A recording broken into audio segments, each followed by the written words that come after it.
11 सितंबर 2001 को अमेरिका के world trade centre twin tower पर हमला किया गया और इस घटना के 2 साल बाद यानी 2003 में हमें एक डार्क साइड को दिखाया जाता है। अमेरिका की ये डार्क साइड ऐसी साइड होती है जिसके बारे में किसी को कुछ नहीं पता था। यहाँ पर हमें एक अमार नाम के आदमी को दिखाया जाता है जिसे बंदी बनाकर रखा गया था, जो पाकिस्तान से है और इसे कराची से पकड़ा गया है और इसके ऊपर इल्जाम है कि इसने ओसामा बिन लादेन का साथ दिया। साथ ही उन आतंकवादियों के अकाउंट में $5000 ट्रांसफर किए थे जिन आतंकवादियों ने 9/11 हमले को अंजाम दिया था। इसके सामने CIA के 2 एजेंट होते हैं, एक होता है डैन और दूसरी होती है माया। माया को अलकायदा के लीडर ओसामा बिन लादेन को पकड़ने का टास्क दिया होता है। उसकी ड्यूटी है कि वो किसी भी तरह से ओसामा बिन लादेन के बारे में पता कर सके कि वे कहाँ पर छुपा है। अब यहाँ पर डैन अमार से कई सवाल पूछता है लेकिन वह उसके किसी भी सवाल का जवाब नहीं देता। इसके बाद डैन उसे एक फोटो दिखाता है और कहता है कि मुझे पता है ये तेरे दोस्तों की फोटो है जो बहुत जल्द सऊदी अरेबिया में कुछ गड़बड़ करने वाले हैं। मुझे इनकी ईमेल आईडी चाहिए, लेकिन अमार उन्हें ईमेल आईडी नहीं देता, इसलिए वे अमार को बहुत टॉर्चर करते हैं। इसके बाद दिखाया जाता है कि माया पाकिस्तान के इस्लामाबाद में, जहाँ यूनाइटेड स्टेट की एम्बेसी है, वहाँ जाती है। दरअसल ये उसका नया ऑफिस है जहाँ पर वे सभी अपने नए कोलीग से मिलती है। अब 1 साल बीत जाता है और सन 2004 में दिखाया जाता है कि सऊदी अरेबिया में कुछ आतंकवादियों ने एक होटल में घुसकर कई बेगुनाह लोगों को मार दिया है। और जब ये न्यूज़ टीवी पर डैन और माया देखते हैं तो डैन इस घटना के लिए अपने आप को जिम्मेदार ठहराता है, क्योंकि अमार को पता था कि ऐसा कुछ होने वाला है और वह इस बात को अमार से नहीं निकलवा पाया था। माया यहाँ पर एक प्लान बनाती है। वह कहती है कि अमार को नहीं पता कि ये घटना हो चुकी है, क्यों ना हम उसे कई दिनों तक ना सुनाएं ताकि उसका दिमाग काम करना बंद कर दे। और इसके बाद हम अमार से कहेंगे कि हमने सारे आतंकवादियों को पकड़ लिया था क्योंकि यह इन्फॉर्मेशन तुमने हमें दी थी, और वह ऐसा ही करते हैं। अब अमार को इन दोनों के सामने लाया जाता है तो ये है अमार को बताते हैं कि तुम्हारी वजह से हमने कई निर्दोष लोगों की जान बचा ली है। जो हमले तुम्हारे साथ ही करने वाले थे उन हमलों को हमने रोक दिया है। अमार भी इनकी बातों पर विश्वास करने लगता है क्योंकि वह पिछले 72 घंटों से नहीं सोया था, क्योंकि उसका दिमाग स्टेबल नहीं होता। अमार यहाँ पर इन्हें अपने 2 दोस्तों के नाम भी बताता है जिनके बारे में डैन और माया पहले से जानते थे, लेकिन यहाँ पर अमार एक नया नाम भी बताता है और ये नाम होता है अबू अहमद अल कुवैती। इस नाम को ना डैन ने और ना ही माया ने पहले कभी सुना था। अमार ये भी बताता है कि अबू अहमद अल कुवैती कंप्यूटर एक्सपर्ट था जो ओसामा बिन लादेन के लिए काम किया करता था। मैं उससे अपनी पूरी जिंदगी में सिर्फ एक ही बार कराची में मिला था, जहाँ पर उसने ओसामा का लिखा हुआ खत पढ़कर हमें सुनाया था जिसमें लिखा था कि जिहाद जारी रहना चाहिए। माया को इस नाम पर थोड़ा शक होता है, इसलिए वह 9/11 के जितने भी टेररिस्ट होते हैं उन सबके वह रिकॉर्ड फुटेज देखती है और सब अबू अहमद को जानते थे। सबका एक ही कहना था कि वह उसामा बिन लादेन का संदेश उन तक पहुंचाया करता था। माया को पूरा विश्वास हो जाता है कि अगर वे अबू अहमद तक पहुंच जाए तो वह अलकायदा के लीडर ओसामा बिन लादेन तक पहुंच सकती है। अब माया ये बात जब अपने सीनियर को बताती है तो वो उसकी बातों को ज्यादा सीरियसली नहीं लेता और उसे कुछ पुख्ता ढूंढने के लिए कहता है। अब वक्त आता है 7 जुलाई 2005, जब लंदन में एक बस में धमाका होता है और ये धमाका अलकायदा के लीडर ओसामा बिन लादेन ने कराया होता है। वहीं माया जो पाकिस्तान के डिटेंशन सेंटर में एक आदमी से मिलती है और उसे अबू अहमद के बारे में पूछती है। वो आदमी कहता है कि मैं अबू अहमद के लिए काम किया करता था, लेकिन किसी को नहीं पता कि वह कहाँ रहता है। जब उसे जरूरत होती है तो वो खुद हमसे कांटेक्ट करता है। अब इसलिए ही माया एक और आदमी से मिलती है जिसका नाम सरफराज होता है। माया सरफराज को बहुत टॉर्चर करती है, लेकिन वह अबू अहमद के बारे में कुछ नहीं बताता, बल्कि वो साफ साफ मना कर देता है कि वह अहमद नाम के किसी भी आदमी को नहीं जानता। अब माया डैन के पास जाती है और वह उससे कहती है कि मैं सरफराज से सब कुछ उगलवा सकती हूँ, मगर डैन कहता है कि अब मैं इस काम को छोड़ रहा हूँ, अब मुझसे ये काम नहीं होगा और मैं वापस वॉशिंगटन जा रहा हूँ, तुम भी मेरे साथ चलो। लेकिन माया वॉशिंगटन नहीं जाना चाहती थी। वो कहती है कि अबू अहमद मुझे वॉशिंगटन नहीं बल्कि यहीं पाकिस्तान में मिलेगा। डैन माया को चेतावनी देता है। वह कहता है कि पाकिस्तान में सब जानते हैं कि तुम कौन हो और क्या काम करती हो, इसलिए तुम्हें अपना ध्यान रखना होगा। इसके बाद वक्त आता है सन 2008, जब माया इस्लामाबाद के एक होटल में अपनी दोस्त जैसी से मिलती है, जहाँ जैसी माया से कहती है कि सरफराज ने अबू अहमद के बारे में कुछ नहीं बताया है, हो सकता है कि ऐसा कोई आदमी ही ना हो। माया कहती है कि सरफराज ने अबू अहमद नाम के आदमी को पहचानने से भी मना कर दिया है। इससे मेरा शक और भी पक्का हो जाता है और मुझे पूरा यकीन है कि एक बार अगर अबू अहमद तक हम पहुंच जाएं तो हम अलकायदा के लीडर ओसामा बिन लादेन तक भी पहुंच सकते हैं। और तभी होटल में बॉम्ब ब्लास्ट होता है। पर इन दोनों की किस्मत अच्छी होती है कि ये दोनों बच जाते हैं। कुछ वक्त बाद जैसी माया को बताती है कि एक डॉक्टर है जो अलकायदा के लोगों का इलाज करता है। वो हमें इन्फॉर्मेशन देने के लिए तैयार है और वह पाकिस्तान नहीं आना चाहता, इसलिए हमें कहीं और मिलना होगा। अब जैसी अफगानिस्तान में बने हुए अमेरिकन बेस कैंप में जाती है, जहाँ पर वह आदमी जैसी से मिलने आने वाला था। वह आदमी जैसी के पास आता है। जेसिका उसको रिसीव करने के लिए जाती है, लेकिन वह आदमी एक ह्यूमन बम होता है जो अपने आप को उड़ा देता है। और इस धमाके में जेसिका के साथ साथ और कई जवान मारे जाते हैं। इस खबर से माया पूरी तरह से टूट जाती है, क्योंकि जेसिका सिर्फ उसकी दोस्त नहीं थी, बल्कि दोस्त से कहीं ज्यादा थी। तभी यहाँ पर एक और आदमी आता है और वो कहता है कि तुम्हारे लिए एक और बुरी खबर है। जिस आदमी को तुम ढूंढ रही थी और जिसका नाम अबू अहमद है, वह मर चुका है। वह माया को एक सीडी देता है, जिस सीडी में एक आदमी बोल रहा होता है कि सन 2001 में उसने खुद अपने हाथों से अफगानिस्तान में अबू अहमद को दफनाया था। यह खबर सुनकर माया पूरी तरह से हताश हो जाती है और कुछ दिनों के बाद उसकी कोलिक उसके पास आती है और बताती है कि 9/11 के हमले के बाद हमें 10 नाम मिले थे। वो उसमें से एक नाम था इब्राहिम सैयदी, जो अफगानिस्तान में नकली पासपोर्ट के साथ पकड़ा गया था। उस पासपोर्ट में नाम था अबू अहमद अल कुवैती। इसके बाद माया नोटिस बोर्ड पर लगी कुछ फोटोज को देखती है, जो अबू अहमद, जिसका नाम इब्राहिम सैयदी अहमद है, उसके और उसकी भाइयों की होती है। यह 8 भाई होते हैं और इन सब की शक्ल मिलती जुलती है। ये सब जानने के बाद माया अपने पुराने साथी डैन को कॉल करती है, जो कि वर्जीनिया में है और अब सीनियर पोस्ट पर है। वो बताते हैं कि शायद हमारा सस्पेक्ट अभी भी जिंदा है, यानी कि इब्राहिम सैयदी उफ अबू अहमद अल कुवैती। वहीं माया डैन को बताती है कि सन 2001 में वह अपने 2 भाइयों के साथ अफगानिस्तान गया था, जहां पर रिकॉर्ड के हिसाब से उसकी मौत हो गई थी, लेकिन हो सकता है कि वह अभी भी जिंदा हो। सन 2001 में जिसकी मौत हुई थी वह उसका भाई हो, क्योंकि जब भी किसी ग्रुप के इतने बड़े लीडर की मौत होती है तो उसकी चर्चा जरूर होती है। साथ ही अमार के बयान के हिसाब से वो सन 2001 दिसंबर में टोरा बोरा की पहाड़ियों पर था। डैन माया से पूछता है कि मैं तुम्हारे लिए क्या कर सकता हूँ। माया कहती है कि मुझे किसी भी कीमत पर उसका नंबर चाहिए। अब डैन कुवैत जाता है, जहाँ वह कुवैत के प्रिंस से मिलता है, जिसे वो पहले से जानता था। वह उसे लैम्बोर्गिनी के एक शोरूम में ले जाता है और वहाँ पर सबसे शानदार लैम्बोर्गिनी उसे दिलाता है। साथ ही उसे एक पर्ची देता है जिसमें अबू अहमद का असली नाम इब्राहिम सैयदी लिखा होता है। वह प्रिंस से कहता है कि मुझे इसका फ़ोन नंबर चाहिए। यह कुवैत में पैदा हुआ था और आज भी उसकी मोम यहीं पर ही रहती है।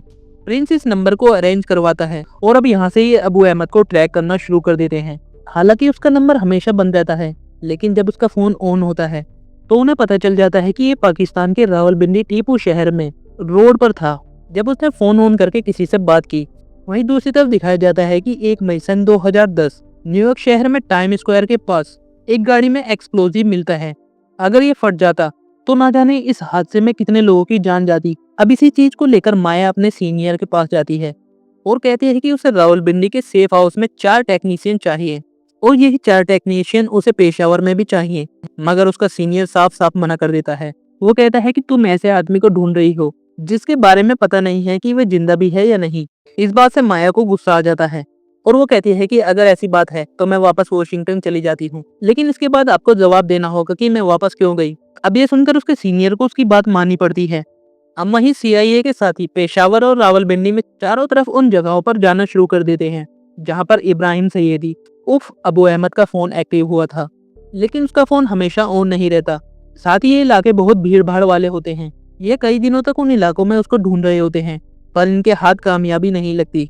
और एक दिन जब ये उसे ढूंढ रहे होते हैं तो ये देखते हैं कि इनके ट्रैकिंग डिवाइस में अबू अहमद, जिसका असली नाम इब्राहिम सैयदी है, उसके फ़ोन के जो सिग्नल हैं वो बहुत ज़्यादा स्ट्रॉन्ग हो गए हैं, यानी कि वह आसपास ही है। और तभी इनकी साइड से एक गाड़ी गुजरती है। ये देखते हैं कि उसमें इब्राहिम सैयदी है। ये लोग उसके फ़ोटो खींच लेते हैं, साथ ही उस गाड़ी की नंबर प्लेट के भी फ़ोटो खींच लेते हैं। अब ये इन्फॉर्मेशन पाकर ये लोग बहुत खुश होते हैं, क्योंकि कई सालों में पहली बार उन्हें किसी चीज में कामयाबी मिली है। वहीं पाकिस्तान में माया के ऊपर अटैक होता है। उसकी गाड़ी पर गोलियां चलाई जाती हैं, पर गाड़ी बुलेट प्रूफ होने की वजह से माया की जान बच जाती है। वहीं पाकिस्तान में दिखाया जाता है कि CIA के लोकल रेजिडेंट होते हैं, उनका काम उस गाड़ी का पीछा करना होता है। पीछा करते करते उन्हें इब्राहिम सैयदी उफ अबू अहमद कहाँ रहता है ये पता चल जाता है। इसके बाद CIA की एक मीटिंग होती है, जहाँ पर CIA के डायरेक्टर को उस घर के मॉडल को दिखाया जाता है और बताया जाता है कि इस घर की दीवारें 10 फीट तक ऊंची हैं। इस घर की खिड़कियां हमेशा बंद रहती हैं और ऊपर छत पर भी 7-7 फीट की दीवारें हैं। इस घर के अंदर झांकना बहुत मुश्किल है। साथ ही इस घर के आसपास पाकिस्तानी मिलिट्री एकेडमी है, यानी कि ये एरिया पूरी तरह से सुरक्षित है। CIA के डायरेक्टर ऑर्डर देते हैं कि मुझे किसी भी कीमत पर सारी इंफॉर्मेशन चाहिए कि इस घर में आखिर कौन कौन रहता है और कितने लोग रहते हैं। अब CIA पूरी तरह से उस घर पर नजर रखना शुरू कर देती है। वहीं हमें माया को दिखाया जाता है, जो उस घर पर अटैक करना चाहती है, पर उसे इस चीज की परमिशन नहीं मिलती। वह हर रोज जाकर अपने सीनियर, जिसका नाम जोरस होता है, उसके गिलास पर दिनों के नंबर लिखती है और धीरे धीरे ये नंबर 100 तक पहुंच जाते हैं, यानी कि आज पूरे 100 दिन हो चुके हैं। लेकिन ना ही माया और ना ही उसके सीनियर को अटैक करने की परमिशन मिली है। वहीं उन्हें उस घर के आंकड़े भी मिल चुके हैं। माया का सीनियर अपने सीनियर को बताता है कि उस घर में 3 औरतें रहती हैं और 2 आदमी हैं जो हमेशा दिखाई देते हैं, लेकिन एक आदमी और है जो कभी नहीं दिखाई देता। वह कभी कभी हवा खाने के लिए छत पर आता है, जहाँ की दीवारें 7 फीट तक ऊंची हैं और साथ ही वहाँ पेड़ भी है जिन पर बहुत सारे पत्ते हैं, जिस वजह से हम सैटेलाइट से उस आदमी को नहीं देख सकते। ये सैटेलाइट से छिपने का एक प्रोफेशनल तरीका है। साथ ही उस घर में बच्चे भी हैं, लेकिन यहाँ पर जोरस के जो सीनियर होते हैं वे साफ साफ इनकार कर देते हैं कि उस घर में उसामा बिन लादेन नहीं हो सकता।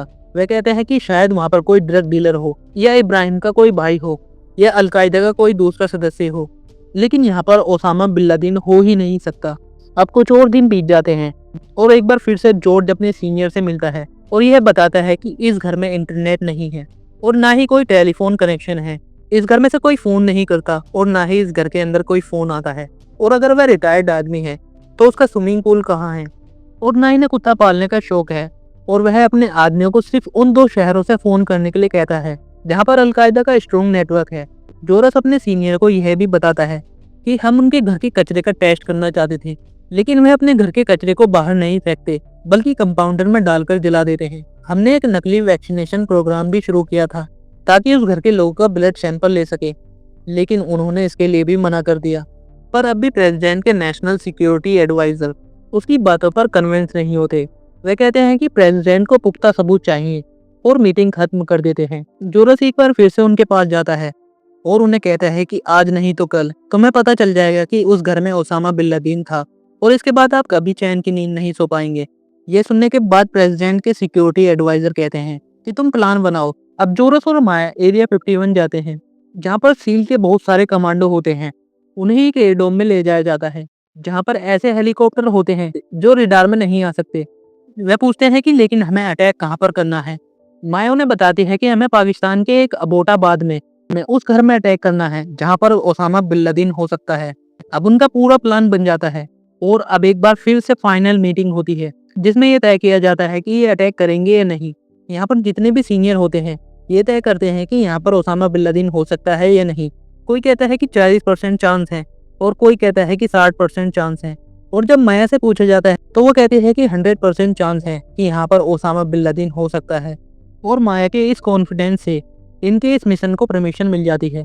अब सील के 2 ऑफिसर हेलीकॉप्टर लेकर अफगानिस्तान से पाकिस्तान पहुंचते हैं और जैसे ही ये लोग उस घर के पास पहुंचते हैं तो इनका एक हेलीकॉप्टर क्रैश हो जाता है, मगर इनके सारे साथी सुरक्षित होते हैं। इसके बाद ये कंपाउंडर के दरवाजे को उड़ाकर मेन डोर तक पहुंच जाते हैं, पर तभी अंदर से गोलियां चलनी शुरू हो जाती हैं। इसलिए ऑफिसर भी अंदर की तरफ गोलियां चलाते हैं और अंदर पूरी तरह से सन्नाटा छा जाता है। विस्फोट से दरवाजा तोड़ने के बाद जब ऑफिसर अंदर जाते हैं तो ये देखते हैं कि वहाँ पर इब्राहिम सैयदी है, जिसे शुरू में ये लोग अबू अहमद अल कुवैती समझ रहे थे। वहाँ पर उसकी डेड बॉडी होती है जो अब मर चुका है। उस घर में बहुत सारे बच्चे भी होते हैं। इसके बाद सील के ऑफिसर ऊपर जाते हैं, जहाँ पर एक बहुत ही मजबूत दरवाजा होता है जिसे विस्फोट से भी उड़ाया नहीं जा सकता। सीनियर ऑफिसर पीछे के रास्ते से जाते हैं और 2nd फ्लोर तक पहुंच जाते हैं। वहाँ पर उन्हें एक आदमी मिलता है जिसे वे मार देते हैं। फ्लोर पर बहुत सारे कंप्यूटर्स होते हैं और बहुत सारी फाइल्स होती हैं। ऐसा लगता है कि ये पूरी की पूरी एक लैब है जहाँ से पूरी दुनिया में आतंकी फैलाने की तैयारी की जाती है। अब आसपास के गांव के लोग भी इस तरफ आना शुरू कर देते हैं। दरअसल ये उनका विरोध कर रहे होते हैं, मगर सील के ऑफिसर कहते हैं कि अगर कोई भी आगे बढ़ा तो मजबूरन उन्हें गोलियां चलानी पड़ेगी, इसलिए सब वहीं पर ही रुक जाते हैं। वहीं अब सील के बाकी ऑफिसर 3rd फ्लोर पर जाते हैं, जहाँ पर बहुत अंधेरा होता है और कोई हलचल नहीं होती। तो और तभी सील का एक ऑफिसर दबी हुई आवाज से ओसामा कहता है, जैसे वह उसकी मदद करना चाहता है। तभी उस कमरे में कुछ हलचल होती दिखाई देती है। सील का ऑफिसर गोली चलाता है और जब वह अंदर जाते हैं तो वो देखते हैं कि ज़मीन पर एक आदमी पड़ा है। वह उस पर और भी गोलियां चलाते हैं और इसके बाद वह उसके चेहरे पर लाइट जलाते हैं। तो ये देखते हैं कि ये आदमी और कोई नहीं बल्कि दुनिया का सबसे बड़ा आतंकवादी ओसामा बिन लादेन है। ये लोग अपने हेडक्वार्टर में बताते हैं कि हमारे हाथ जैकपॉट लग गया है, यानी कि ओसामा बिन लादेन अब मर चुका है। तभी हेडक्वार्टर इन्हें बताते हैं कि पाकिस्तानी एयरफोर्स एक्टिव हो चुकी है। तुम लोग सारे सबूत और ओसामा बिन लादेन की बॉडी को लेकर यहाँ से निकल जाओ। ये लोग अपने हेलीकॉप्टर में बैठ जाते हैं और यहाँ पर जो इनका दूसरा हेलीकॉप्टर होता है जो क्रैश हो चुका है, ये लोग उसे ब्लास्ट कर देते हैं ताकि इनकी टेक्नोलॉजी किसी और के हाथ न लग जाए। इसके बाद ये अफगानिस्तान के जलालाबाद में आ जाते हैं। यहाँ पर इनका कैंप होता है, वहाँ पर माया भी होती है। इसके बाद माया के द्वारा इस डेड बॉडी को कंफर्म कर दिया जाता है कि ओसामा बिन लादेन ही है। इसके बाद माया वापस अपने घर अमेरिका जाती है।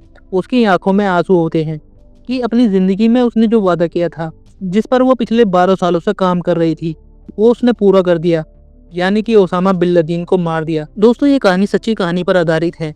आई होप आपको ये वीडियो अच्छी लगी होगी।